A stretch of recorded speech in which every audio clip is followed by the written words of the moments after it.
Today, I think I am going to go down that road of the Epstein Files, even though I didn't want to, but I'm going to. The only reason I'm talking about Donald Trump today is because I watched this ridiculous exchange between Harriet Hagman and Jamie Raskin. For some reason, the Democrats think they have to push that Jeffrey Epstein and Donald Trump are best friends, and that is not true. Donald Trump was, by Jeffrey Epstein's own account, Jeffrey Epstein's closest friend for more than a decade. I'm happy to yield to the gentle lady from Wyoming if she chooses to deny that or has some evidence to rebuff that. Absolutely. Oh, you don't accept any of the photographic? No evidence of that whatsoever. Have you ever seen a photograph of Jeffrey? Who was your I'm attorney? reclaiming my time, Ms. Hagman. Reclaiming my time, Ms. Hagman. Who was Epstein's attorney? I'm reclaiming my time. The committee will come to order. I'm very happy. Mr. Raskin controls the time. Mr. Raskin. There are tons of photographs of Jeffrey Epstein and Donald Trump, which the gentlelady apparently chooses not to see with her own eyes. There's lots of video. What's the last date of There's what? lots of video evidence of it. They were best friends for more than a decade. I also find it very interesting that the Democrats are not focused on the Democrats that are in those files. And they're saying that Donald Trump, which he is mentioned in about 5,300 files, which I believe there's over 38,000 references to Donald Trump in these files, but it's not because they were friends. The reason Donald Trump is mentioned so many times is because Jeffrey Epstein actually hated him because he could not get Donald Trump to take one of his honeypots or fall into the traps that he kept setting for him, because Donald Trump's not that kind of guy. So what happened is right before Jeffrey Epstein was convicted, Donald Trump is the only one who helped law enforcement be able to catch him. He was the only one who didn't have to be subpoenaed, and they didn't actually have to take a deposition from him because he volunteered the information. He was the only one out of all the people on the witness list against Jeffrey Epstein who actually complied. Mr. Bradley Edwards, attorney who's represented many of the victims of Jeffrey Epstein. The only thing that I can say about President Trump is that he is the only person who, in 2009, when I served a lot of subpoenas on a lot of people, or at least gave notice to some pretty connected people that I wanted to talk to them, he is the only person who picked up the phone and said, "Let's just talk. I'll give you as much time as you want. I'll tell you what you need to know," and was very helpful in the information that he gave, and gave no indication whatsoever that he was involved in anything untoward whatsoever, but had good information that checked out and that helped us, and that we didn't have to take a deposition of him. And that was in 2009? That was in 2009. So, do you know if there's any truth to James Patterson's claims that Trump kicked Epstein out of Mar-a-Lago? I've definitely heard that. In 2016, he wrote about Jeffrey Epstein in his book, Filthy Rich, a powerful billionaire, the sex scandal that undid him, and all the money that justice can buy. Apparently, President Trump had some sort of falling out with Epstein. There were some complaints about Epstein at Mar-a-Lago, and also I spoke to the head of the spa there, and she said that I said, "Did you ever meet Epstein?" She said, "Oh yes." She said he would come and he was inappropriate with some of the younger women there, and she said, "I went to Mr. Trump and Trump threw him out of the club." So it's your understanding then that President Trump, or at that time Mr. Trump, didn't know what Jeffrey Epstein was up to? That is correct. Epstein liked stars. One of the weird ones is Stephen Hawking. He did take Stephen Hawking to his Lolita's Island, which is really odd. But he loaned Clinton his plane at least on 4 occasions, and it was and I'm not just saying this because I know the president, but it had to do with the foundation. And it only stands to reason that after the conviction and after Donald Trump kicked him out of his resorts and then also banned him from going to any Trump properties at all, that Jeffrey Epstein would hate him even more because he could not get Donald Trump under his thumb like he had with other people like Bill Gates and the Clintons and, all those people that are mentioned, especially Stacey Plaskett, who apparently, according to Harriet Hagman, is the fixer and was the fixer for Jeffrey Epstein. Just very briefly, I think that the Epstein files have now been mentioned upwards of 20 times during the course of this markup today, when what we're focusing on is whether we need to adopt a law to prevent men from participating in women's athletics. One person even made the accusation that there is this whole slew of powerful men who have been covering for Jeffrey Epstein and their abusers. Well, you want to know who actually ran cover for Epstein? Who actually covered for the abuser? Do you want to know who actually protected Jeffrey Epstein? Well, her name is Stacey Plaskett, and she is a Democrat representative from the Virgin Islands. So if you want to go in and look at the Epstein files, why don't you go ahead and do a word search for Stacey Plaskett, representative from the Virgin Islands, the woman who was Jeffrey Epstein's fixer. So if you want to talk about powerful men covering for Epstein, I think Stacey Plaskett has something as well to answer for being Jeffrey Epstein's fixer. So I would start on that side of the aisle to determine what kind of work she was doing for Mr. Epstein, because we know that she was his fixer, and her name is in the Epstein files repeatedly.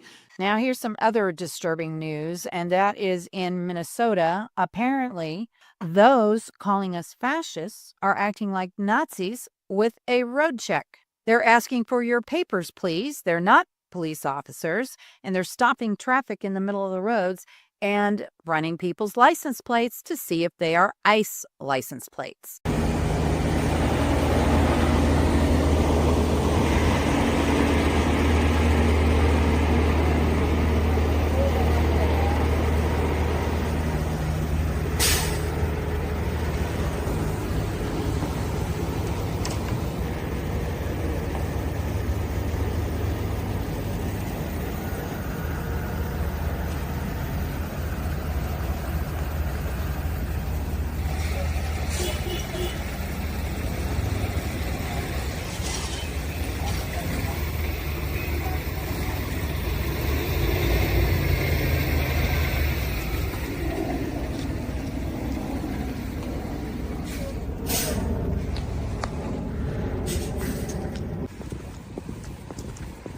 Yeah, he's just our Somalian Uber driver, man.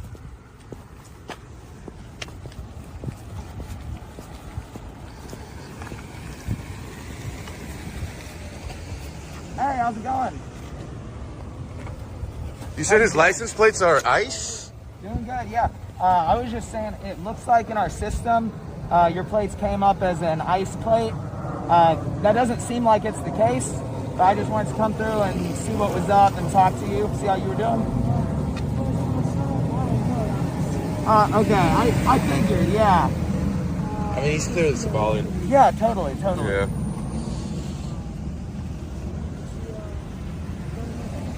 Hell yeah, well, glad to hear it. What's your name? Ali? Ali, nice. How long have you guys been out here today? Are we good though? Yeah, we're good. I do want to ask, what's the system you guys are using out here? I mean, because it's obvious that was wrong, right? I mean, the guy was just a Somalian Uber driver, not ICE. Well, the thing is, ICE, they're renting a lot of cars. But yeah, we'll take this off the list. Yeah. Who y'all with? We're honestly just from California. Just independent photojournalists. Okay, do y'all have like a Twitter or something? Jorge Ventura. Jorge Ventura. All right, cool. Thank you. How long has this been set up, man? Like, the images of this are going viral online. That's what we came. I don't know if you know if they're going viral. But. Yeah, no, I heard that. People are saying that, and a lot of the neighbors support what we're doing. So happy to be here. Has local law enforcement said anything? Not that we know of, no. But look, I gotta get back to this. I'm not trying to do no interview. All right.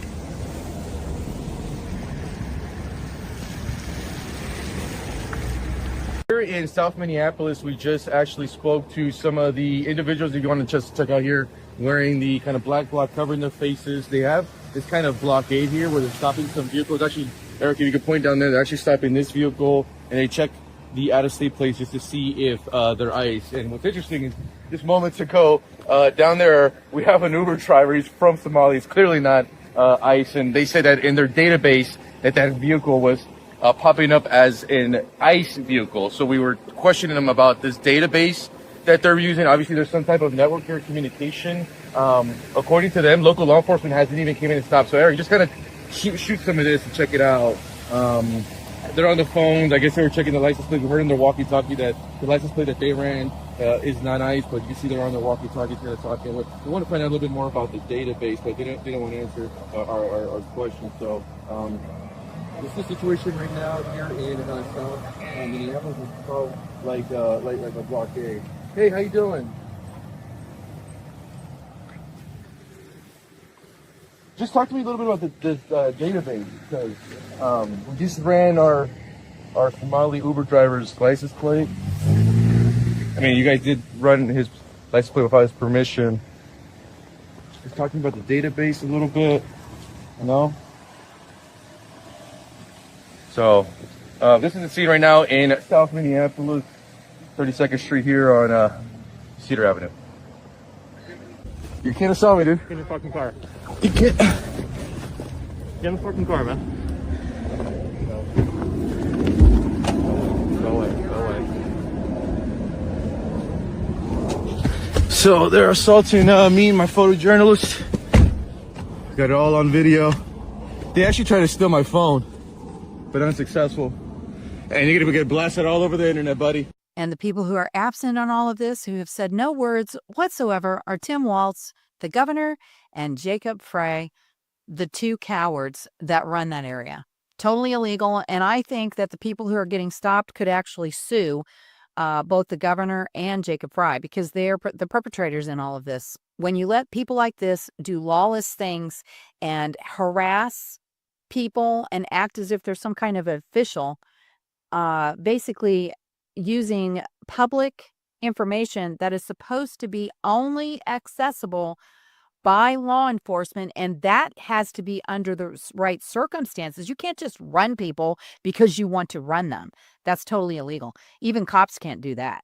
This is proof enough right here that the police department in Minneapolis is aiding and abetting crime right now. As far as I'm concerned, the feds should be able to go in there and stop them, because it's obvious the state and the city and the county aren't going to do it. I don't know about you, but from what I can tell, the fabric of the United States of America is so tightly woven with crime, I don't think we can ever come back from this. That is why we have a constitution. So if we do not like what is going on, we can start over. I highly doubt that the criminals that are so embedded in our society right now would ever let that happen. For the America Matters radio show, I'm April Lejeune.